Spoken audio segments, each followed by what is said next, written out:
chosen one. It is done. Not almost done. Not nearly there. Not one more trial away from the finish line. Done. Completed.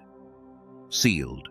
The season that pressed against your life, for what felt like longer than any season should be allowed to press, has reached its ordained end, and you are standing on the other side of it, whether your mind has fully received that reality or not. Something shifted in the hours before this message found you.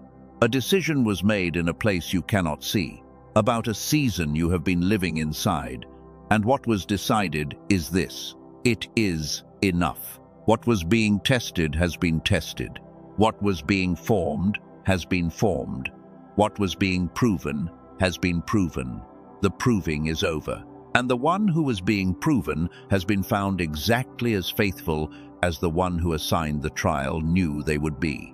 This message did not find you by accident, not because of anything that can be explained by ordinary timing or ordinary circumstance, because something greater than chance has been moving through your life during every single hour of what you just came through, including the hours when it felt most absent, including the nights when you questioned whether it was real, including the mornings when you woke up and the first thing that returned was the weight you had been carrying before you fell asleep.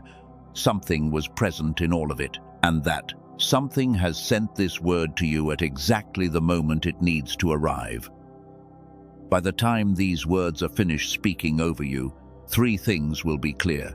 You will understand why this particular season was allowed and what it was forming in you while it appeared only to take things away. You will discover something specific that was dimmed in your mind by the pressure of the trial, something measurable and real, and something that can be fully restored. And you will know, with a depth that does not fade when the words end, exactly who you have become through what you walked through, not who you are hoping to become, not who you are still working toward, who you already are, right now, on this side of the fire. Stay with every word of this, because what I want to say to you matters in the way that things matter, when they are true, and when the person hearing them has earned the right to hear them. There is a feeling that lives in the first days after a long trial ends that most people cannot quite name. It is not full celebration, not yet. It is not grief, though the grief is still present somewhere. It is not numbness. It is something closer to setting down something heavy that you have been carrying for so long that you forgot you were carrying it, and then you set it down, and your arms remember the shape of the weight, and the space where the weight used to be feels strange, almost suspicious, like relief that is too large to fully enter at once. That is where some of you are right now, and alongside that unnamed feeling, there is a careful kind of hope. A hope that has learned not to be fully itself yet, because you have walked toward what looked like endings before and watched them become something else. You have called things finished and had to pick them back up. Your heart has learned to be watchful with itself in a way it was not watchful before the trial started. And that watchfulness is not wrong, it is wisdom. But today I want to speak a truth into that watchfulness that it may not have received yet. What your spirit is sensing in these quiet moments is not a false summit, it is the actual summit. The lightness arriving in you is real this time. The ending you are approaching is the actual ending. Your deepest knowing was moving toward this conclusion before your conscious mind had permission to go there. And your deepest knowing is right. There are signs that appear in the life of a chosen one in the final days of a long season of testing. They are quiet signs, easy to dismiss, because the trial trained you to watch for the loud and difficult things. But they are present, and some of them are not new to you. You have been noticing things you would not have noticed 6 months ago, a time appearing on a clock at the exact moment your heart needed a reminder that it was not forgotten. A conversation with someone who had no way of knowing what you were carrying, which said exactly the thing your spirit had been asking to hear.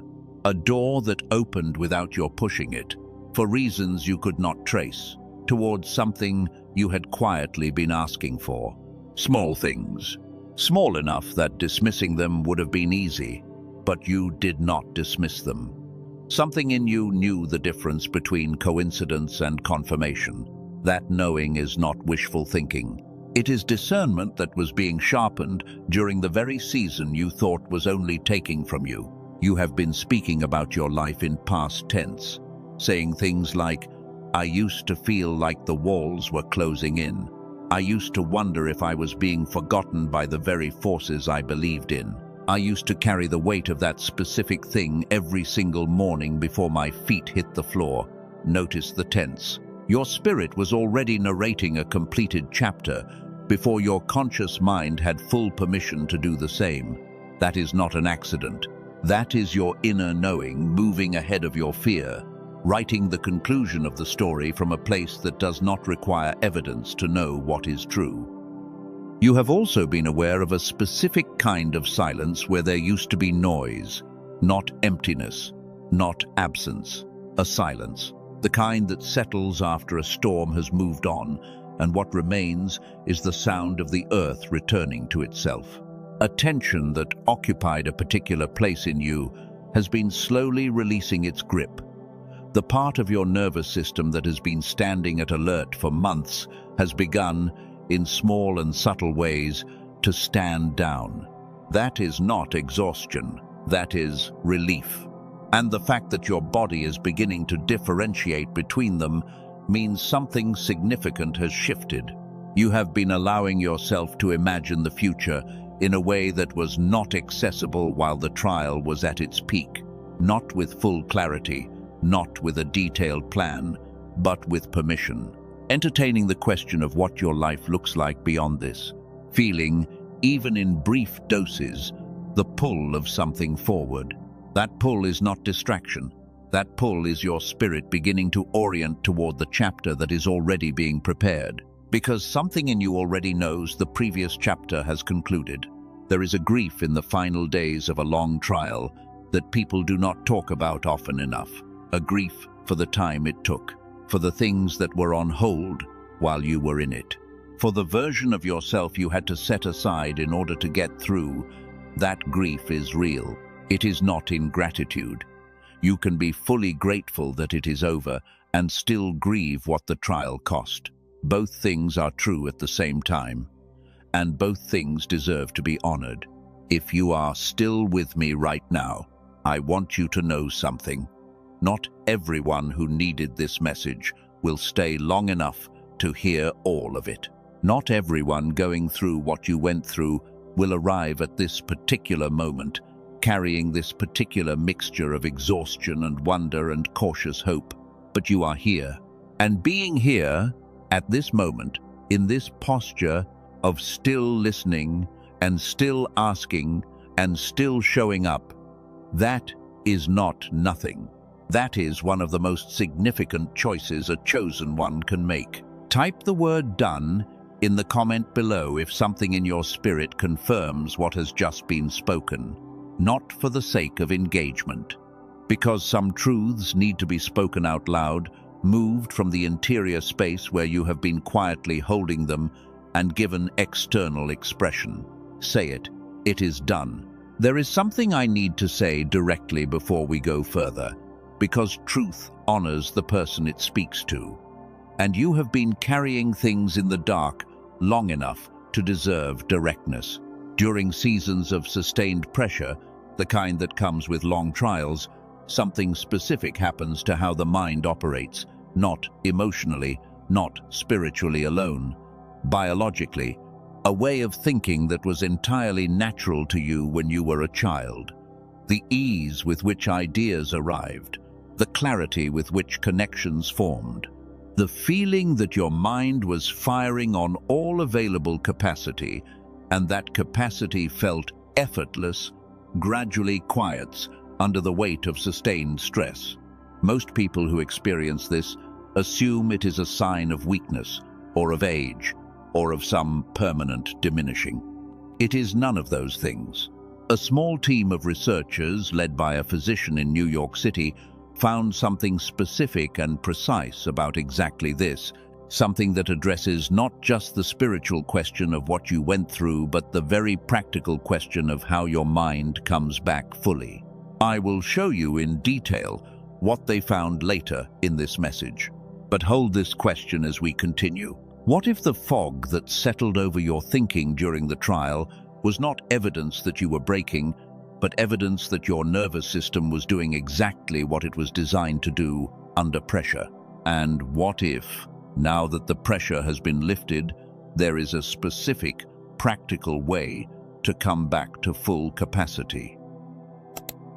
What most people understand about the trials of chosen ones is the visible layer, that they are hard, that they cost something, that they leave marks that take time to fade. What is less understood is what is happening beneath that visible layer, in the invisible formation, that does not show up in the immediate experience, but shows up eventually in who you become. Your trial was not an accident of circumstance. It was not the random outcome of a universe that does not notice or a God who was looking elsewhere. It was an appointment. A formed and intentional appointment with a specific outcome already written. And appointments of that kind have purposes that are not always legible from the inside.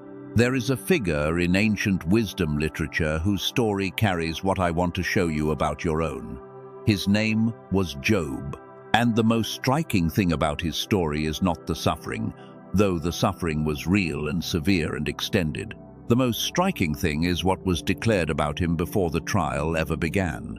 In the unseen space where the terms of the test were being established, the statement made about Job was not that something was wrong with him or that he needed correction. The statement was that there was no one quite like him. The trial was not the product of noticing a weakness. It was the product of noticing a strength. That reframing matters, because most chosen ones spend their trials asking what they did wrong, what was broken in them that required this kind of correction. And I want to offer a different reading. What if the trial was not evidence of what was wrong in you, but evidence of what was right? What if the testing was a testimony that something in you was recognized as worth testing? What if the very fact that you were placed in the furnace means that something in you was seen as having the capacity to come out transformed rather than destroyed, and that the transformation was the whole point? Job did not know, sitting in the ash with his friends, telling him he must have done something to deserve this, what the end of his story looked like. He did not know that what was lost would be returned in greater measure. He did not know that the people who explained his suffering as the result of his own failure would eventually be corrected. He did not know that the final chapter of his life would be the most abundant chapter of his life. All he knew was the ash and the silence. But here is what Job did not surrender even in the ash. He did not agree with the narrative that he was forsaken. He questioned, he argued, he pushed back against silence with everything he had. But somewhere underneath the questioning was a refusal to accept the conclusion that the relationship was broken or that the trial meant abandonment. That refusal, that stubborn insistence on remaining in relationship even with a silence he could not explain, was not pride. It was prophecy fulfillment. It was his spirit operating according to what had already been written about him, in a place the ash could not reach. That same stubborn insistence has been present in you. Every day that you chose to show up when you could have stopped. Every moment you chose to hold on when the evidence for letting go was louder than the evidence for continuing. Every time you reached for the knowing inside you that said, something is not finished here, even when finishing would have felt like relief, that reaching was not weakness. That reaching was the signature of a chosen one who already knew, beneath the fear and the exhaustion, that the trial had a conclusion that had not yet been written in visible reality. Now I want to tell you what was being built during the season. You could not see it from the inside. Your discernment was being calibrated to a precision it could not have reached any other way. the ability to distinguish what is genuine from what is performed. The capacity to know the difference between a relationship that is truly safe and one that only looks safe. The wisdom to sense when an open door is aligned and when one is a test. That quality of discernment cannot be inherited or read about. It is developed by going through confusing, painful, uncertain things and choosing repeatedly without complete clarity. You made those choices over and over without the answers and without the guarantee that you were choosing correctly. The choosing itself was the formation, and the discernment sharpened through every one of those choices is now one of the most significant instruments you carry. A capacity for compassion was being built in you that is different from the compassion that came before the trial. Not the compassion that comes from observing suffering from a safe distance and feeling sympathy. The compassion that comes from having actually been in it, from knowing what it is to sit in silence when you needed someone to speak, from carrying something you could not lay down and discovering that the weight was not punishment, it was production. This compassion does not announce itself. It simply enters a space where someone is struggling and shifts something there without explanation because it is not performed, it is carried.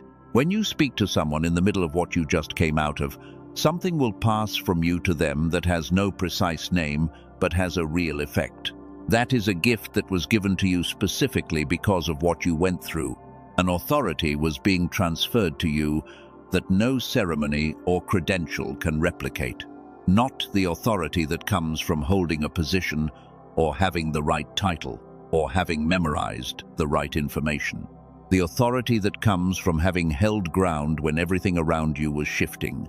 The authority that sounds like something that has been tested and did not collapse. When you speak from the place where you now stand, the people who need to hear you will hear something beneath the words that they will not be able to describe precisely but will not be able to dismiss.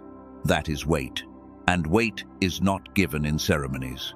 Weight is given in trials. The weight you now carry is one of the most significant resources a chosen one can bring into the next chapter. In the ancient Greek language, the writers who preserved the texts of completed purposes used a specific word at the moments of divine fulfillment. The word is teleo. In most translations, it appears simply as finished. But teleo does not just mean over. It means completed to its full intended purpose, executed according to the design that was in place before the task began. A thing that is teleo has not simply stopped. It has done everything it was sent to do. Every purpose it was designed to fulfill has been fulfilled. Nothing left undone, nothing wasted. The exit is the natural and inevitable conclusion of a process that was always going to arrive at this exact outcome. What you went through was teleo. The trial that pressed against your life for this season was not random, was not a mistake, was not evidence that you are being punished by forces that do not care. It was a commissioned process that has now completed every single one of its purposes, and you are the product of its completion. Before we go any further, I want to hold a moment in honor of what you actually carried, not in an abstract or symbolic way. Specifically, I want to honor the days when you did not know how you were going to make it through, and you made it through anyway. The moments when the people around you did not have the right words for what you were carrying, and you had to find strength from somewhere inside yourself that you were not sure was actually there. The times you chose to hold on when the only reason to hold on was the small, quiet, stubborn insistence that something in you was meant for more than the place you were currently in. That deserves to be honored, not with a ceremony, with a breath. Breathe once. Just breathe, and let what has been spoken about your trial settle into the part of you that receives and holds what is true before we continue. If this is landing somewhere real in you right now, press like so. This message finds another chosen one who is still in their trial and needs to know that what they are going through is forming something they cannot yet see. Let your like be a gift to someone you have never met who is where you were 6 months ago. And type, "I see it now" in the comment below if something in how you understand your trial just shifted. Not a long response, just 3 words. I see it. What does it mean, practically and specifically, for your daily life that this season is over? The first thing that changes is permission. There is a specific kind of permission that only becomes available when a season actually closes. And that permission is the permission to receive, not to earn. Not to prove that you have sufficiently processed what you went through. Not to demonstrate that you have learned the right things and grown in the right ways and are now fully qualified to handle what comes next. Just to receive. Open hands. Posture of receptivity. This is the appropriate posture for someone who has moved from a season of formation to a season of return. The second thing that changes is that the connections and circumstances belonging to your next chapter can now reach you. They were not able to reach you while you were fully stationed inside the previous season. Not because they were not in motion, because the position you were holding had a specific purpose that required your full presence in that specific place during that specific time. That requirement has now been released. The things that were being arranged in the direction you were walking are arranged. The path that was being prepared during your waiting is prepared. The people and opportunities that belong to the next chapter are already turning toward you. The third thing, and this is the one I want to spend a moment on before we continue, is something about the mind. Something specific about the cognitive capacity that was affected by the sustained pressure of the trial. And the restoration of that capacity is one of the most concrete and practical gifts waiting for you on this side of the furnace. There is something that will change how you understand not just where you are going, but how equipped you actually are to get there.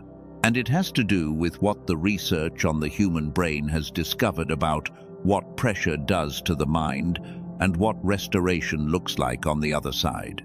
Let me speak plainly for a moment before this next part, not in the language of revelation, just plainly, the way you speak to someone you respect. You went through something real. The effect of that on your mind was real, not metaphorical, not symbolic, genuinely measurable. The question you are carrying is not whether the trial is over. Your spirit already knows it is. The question is whether you will let yourself take the specific, practical steps available to you to come back fully. Not almost fully, not 80% of what you were before, fully. In 1981, a scientist named Dr. Roger Sperry was awarded the Nobel Prize in Physiology and Medicine for research that most people have never heard explained in a way that applies to their actual life. What Dr. Sperry proved is this. The human brain is divided into 2 hemispheres, left and right. What most people are never taught is what happens when those 2 hemispheres operate in full synchronization with each other. When they do, the result is what neuroscientists call whole brain activation. And whole brain activation produces a state categorically different from ordinary cognitive functioning. Here is the part most people never hear. When researchers tested children between the ages of 4 and 6 years old, they found that 98% of them showed measurable levels of whole brain activation. 98%. The hemispheres were synchronized. Ideas arrived without resistance. Learning was not effortful. Creativity was the default, not the exception. The mind was running at what researchers call creative genius level. And this was not exceptional. This was the baseline. By adulthood, fewer than 1 in 1,000 people still experience whole brain activation consistently. That is not 1 in 100. That is 1 in 1,000. The natural synchronization that was present in 98% of children has been disrupted in nearly all of the adults those children became. The structure of formal education, which trains specific kinds of cognitive functioning while leaving others underdeveloped. The pressure of modern adult life, which narrows attention in ways that gradually crowd out the broader integration.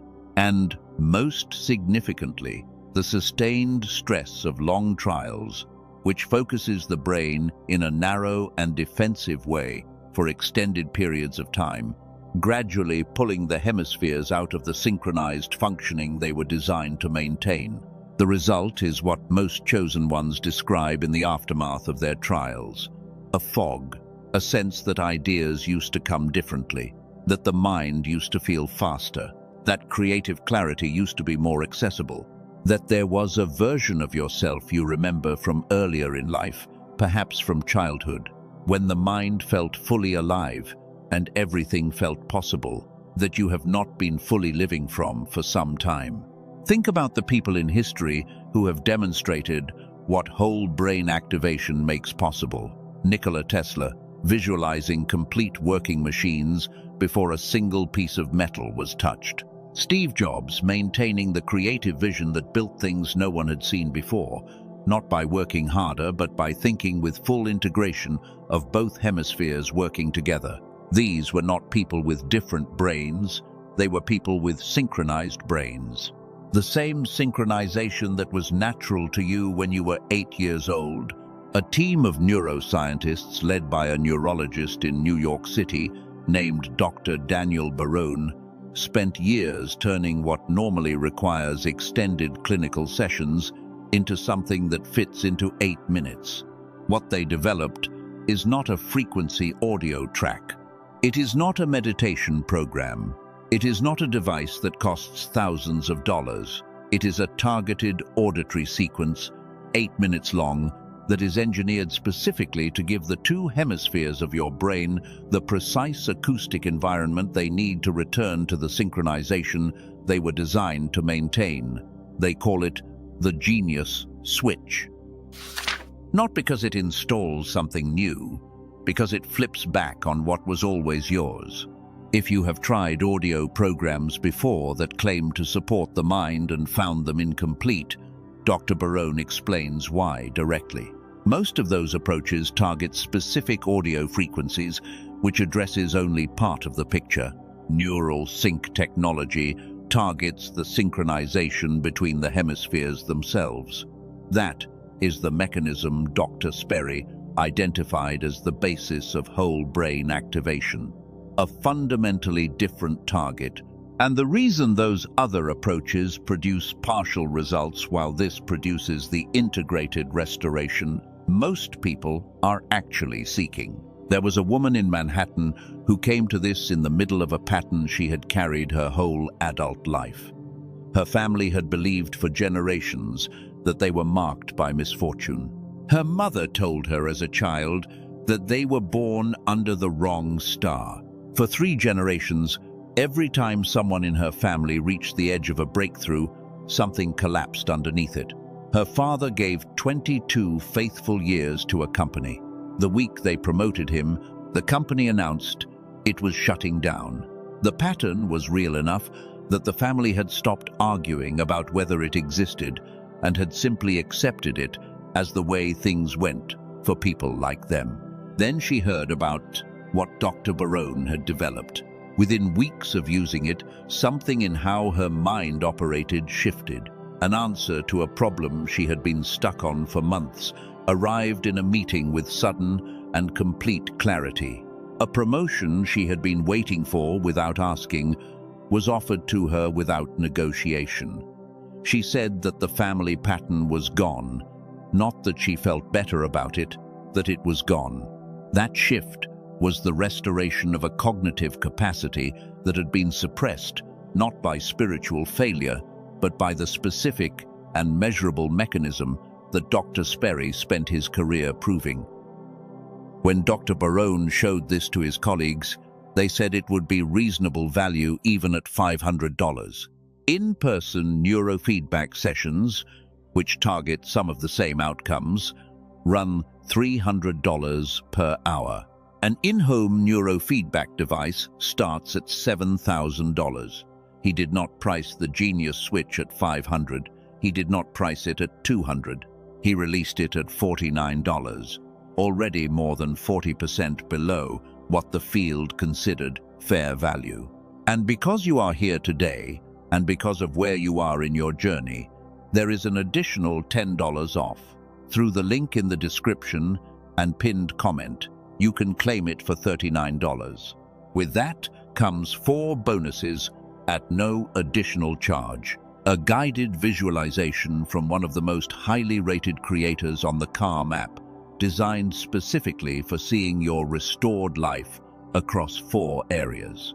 A grocery guide identifying the 10 most common foods sold in American grocery stores that are documented contributors to brain fog, with replacements that save over $100 a month. A book on abundance that is more than 100 years old and available for $20 on Amazon, which Dr. Barone includes because he considers it the original source of every modern understanding of intentional thinking. And a printable infographic of the 5 habits most directly connected to building a life in the season you are now entering. All of that, plus the core audio, for $39. And every cent of it is backed by a 100% ironclad money-back guarantee with no conditions. 8 minutes, or 80, or 800. If it does not work, every dollar comes back. One important thing before we continue. If you search streaming platforms or general audio sites for tracks with similar names, you will find them. Dr. Barone and his team studied them specifically. In most cases, there was no neural sync technology embedded in the audio at all. The names were used for visibility. The actual sequence, the one with hemisphere synchronization built into the architecture of the sound, is only available directly through his team. There is a reason it is not on general platforms, and he explains it himself on the page. The link in the description and pinned comment is where to find it. If you want to see what 8 minutes a day does for the mind coming out of a long trial, the link in the description and pinned comment is where Dr. Barone made it available. Headphones, 8 minutes, eyes closed. That is the full protocol. Type, "I receive it" in the comment if your spirit said yes to what was just shared. Let that be an act of actual reception, not just agreement. There is a quiet fear that settles in the heart of a chosen one who has just come through a long trial. It does not announce itself with the dramatic energy of the fear that was present in the middle of the testing. It arrives quietly, in the shape of questions that almost sound reasonable. What if this good thing does not last? What if the calm is not the shore but the pause between storms, and I am making the mistake of relaxing when I should still be watchful? I want to speak to that fear directly, because it is not weakness, and it is not faithlessness, and it is not a sign that you are not ready for what is coming.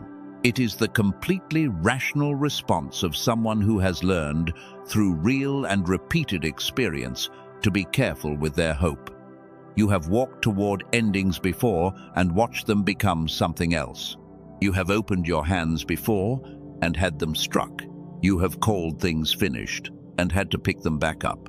The instinct that holds some portion of your relief in reserve, that keeps a small part of you protected even as the rest of you reaches toward the open air, that instinct was formed in you by seasons that required it. It kept you standing when other people fell.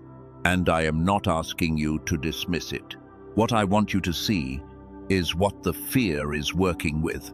The caution you are carrying was formed by a version of you who did not yet have what you now have.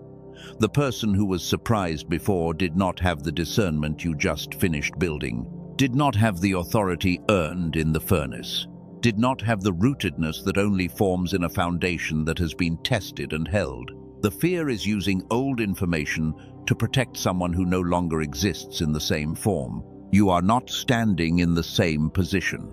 The ground underneath you is different ground. The ground was tested and it held.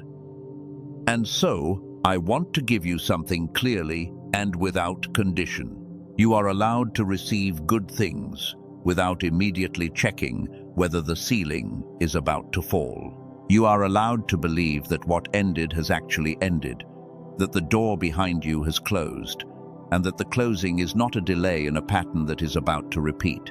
You are allowed to open a new chapter without keeping one hand on the frame of the old one, without the half-presence of someone who is in the new room but still watching the previous room through the window. You are allowed to rest in what has been won without needing to earn the rest before you are permitted to take it. You are allowed to let your guard down, not recklessly, but enough to let what belongs to this new season find you where you actually are. And you do not owe anyone an explanation for choosing to believe the better thing about your life.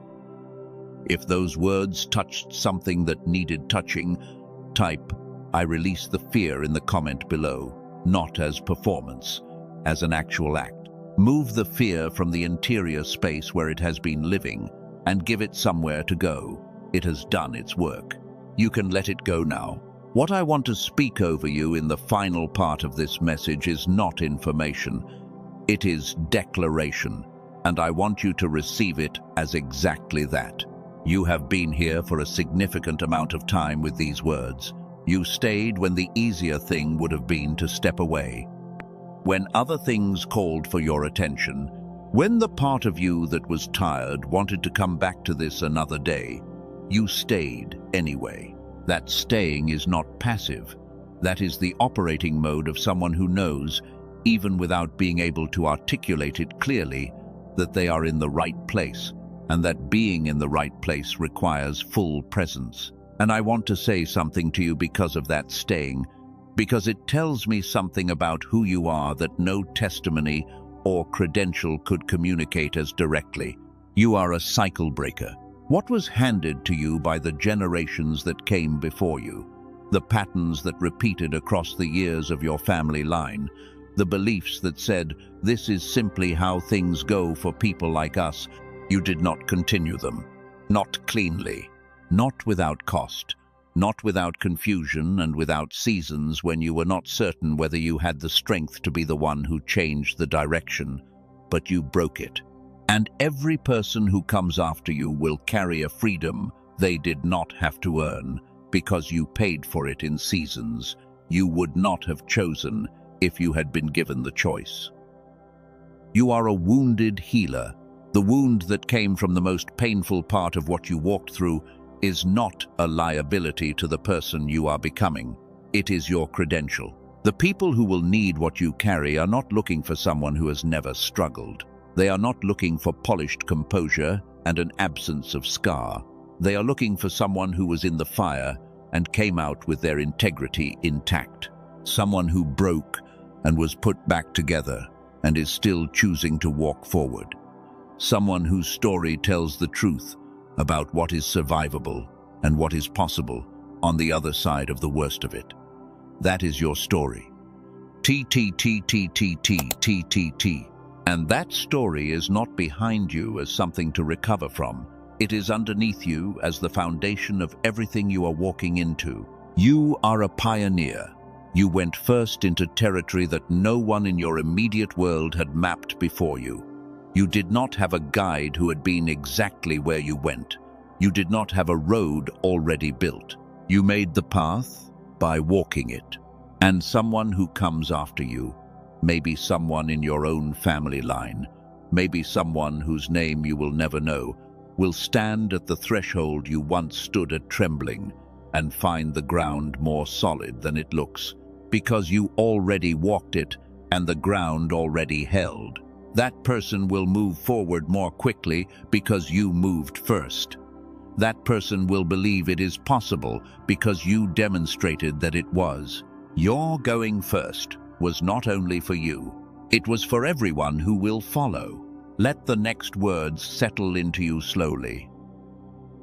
This is the place where the message begins to quiet, not because everything has been said, because the most important things have been said, and they need space to settle into the deepest available place in who you are. What I want to do in these final moments is not add to what has been spoken. What I want to do is seal what has been spoken in the space where declarations land differently than information. Before the final words, I want to hold a moment in honor of what you actually carried, not abstractly, specifically. The days you did not know how you were going to get through, and you got through anyway. The moments when no one around you had the words for what you were carrying, and you had to reach for the strength somewhere inside yourself that you were not sure was actually there. The times you reached for the quiet inner knowing that said something is not finished here, even when everything on the surface said the opposite and staying was the most costly available option. That choosing deserves to be honored before anything else is sealed. Breathe once. Let everything that has been spoken settle. In this space, release with me. I release the weight that this season placed on me that was never mine to keep indefinitely. I release the version of myself that needed the trial to become who I was called to be. That version did its work. It served its purpose. It is not the only version.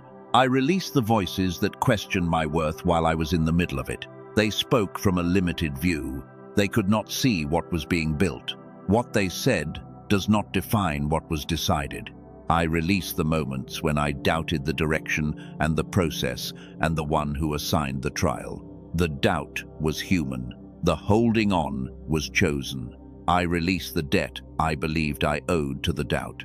I release the grief that was real and valid and that has been fully honored. It has been held long enough. It can rest now. I can rest now. I release the belief that more suffering is still required before I am permitted to receive what is good. The account has been settled. The price has been paid. I am free to receive.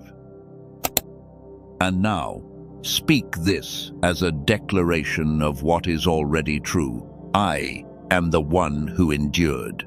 I am the one who held on when holding on was the hardest available option. I am the one who did not let the trial make me into something smaller than what I was created to be. I am the cycle breaker. What was inherited ends with me. I am the wounded healer. My scars are not my shame. They are my story and my credential. I am the pioneer. The path I walked has made someone else's forward movement more possible. I am done with what is done. And I am ready for what is next. Type, I am ready in the comment right now, not as a question about whether you are ready, as a statement of what is already true about you. You are ready. Say it. Something is being sealed in this moment, not by the words that were spoken, as significant as they are, by the agreement between your spirit and what was always written about you. That agreement does not expire when the audio ends. It does not require a specific feeling to remain valid. What was declared over you today is true whether you feel it in full right now or not. And it will continue to reveal itself as true in the days and weeks and months ahead, in ways you will not be surprised by because your spirit already knew, and in ways you will not have words for because the goodness is larger than the language you currently have for it. Go. And do not look back. One more thing before I release you. You are not the same person you were when this message found you. Something entered you today. Something was confirmed. Something was declared. Something that was held as uncertain in you became certain. Something that was closed in you began to open. And that does not disappear when the audio ends. It goes with you into the morning, into the conversations already waiting for you, into the decisions moving in your direction, into every room you enter from this point forward. You carry what was spoken here. It is yours. If this message was true for you today, let your like be your agreement with what was spoken, not for visibility, as an act of sealing what you just received. And if you want to receive more words like this as the next chapter of your life unfolds, the space to stay connected is here. There are more messages being prepared for the specific terrain of the path you are walking, for the specific next steps of the specific season you are now entering. You do not have to walk the next chapter without community. Others are walking this same path.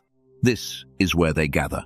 For those who felt something when the restoration of the mind was spoken, the link in the description and pinned comment will take you to Dr. Barone and his team. The Genius Switch, 8 minutes, headphones. That is the full protocol. Only if your spirit confirms it is for you in this season. While you were listening to this message, someone came to mind. I know they did. Someone who has been carrying something heavy that the people around them cannot quite see or fully understand. Someone who has been unusually quiet lately, in a way that is different from their ordinary quiet. Someone who has been fighting something that does not have a clean name or an obvious ending date. Someone who would hear what was spoken in this message and feel, for the first time in a long time, that they are not alone in what they are going through. Send them this. Text it, email it, share it however you are able. Your act of sharing might be the exact word they have been asking for without knowing how to ask. Your obedience could be the confirmation they have been praying toward in silence. And to you, to the one who stayed through every word of this, to us, the fact that you are still here matters. The fact that you went through what you went through and did not stop believing that there was something on the other side of it matters. Every day you chose to keep showing up, in the absence of certainty and in the presence of real cost, that choosing mattered. And what comes next in your life will demonstrate it in ways that will exceed what you are currently able to imagine. You are loved. You are seen. You are exactly where you are supposed to be. You are not leaving a message. You are leaving a season.